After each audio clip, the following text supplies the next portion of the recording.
Biasanya kesesakan akan berlaku daripada pukul 5, 6 hingga pukul 10 malam masih tak settle.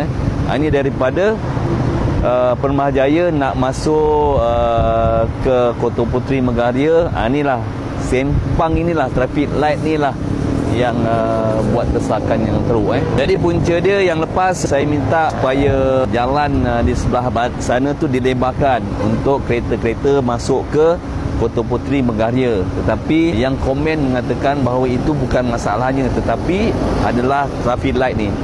Traffic light masalahnya. Dia kata minta supaya masa untuk menghala ke Pasir Gudang tu ditambah. Okey, saya pun dah buat aduan dengan Majlis Bandaraya Johor Bahru supaya cadangan itu dibuat. Dan Majlis Bandaraya Johor Bahru beberapa minggu yang lepas pun dah cuba di traffic light daripada Megaria Kota Puteri ni ditambahkan kepada 25 saat saya rasa. Tapi masih tak cukup. Jadi masalah kesesakan tu masih tak selesai. Tetap juga sampai pukul 10 malam masih lagi sesak yang tu panjang sampai Permah sana. Itu tak berjaya. Dan saya jumpa lagi dengan pihak MBJB, pengarah lalu lintas, supaya jalan ni traffic light ni ditutup. Maknanya dia daripada Megaria Kota Puteri kat sini tak boleh terus. Dan juga daripada kawasan Teluk Jauh ni, Tropicana ni tak boleh terus ke Megaria Kota Puteri. Itu tak boleh.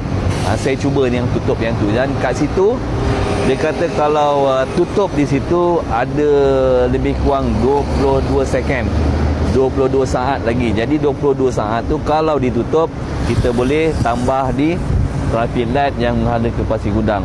Tetapi di Teluk Jawa ni kita masih boleh keluar ke Johor Bahru, ke Permas. Ni boleh keluar, susu dia ada, cuma dia tak terus tak boleh.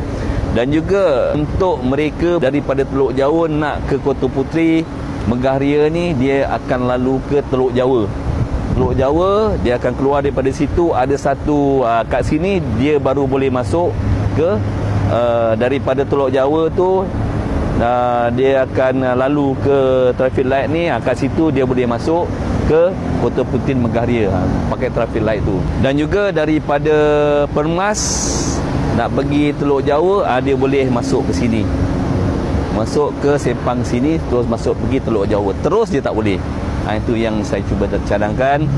Dan juga sedikit kalau kereta daripada Pasir Gudang petang tu kurang, dan tambahkan lagi, kurangkan di sana, tambahkan lagi di traffic light yang sebelah sempang daripada Permah Jaya hingga ke Pasir Gudang. Itulah saya cuba buat lagi.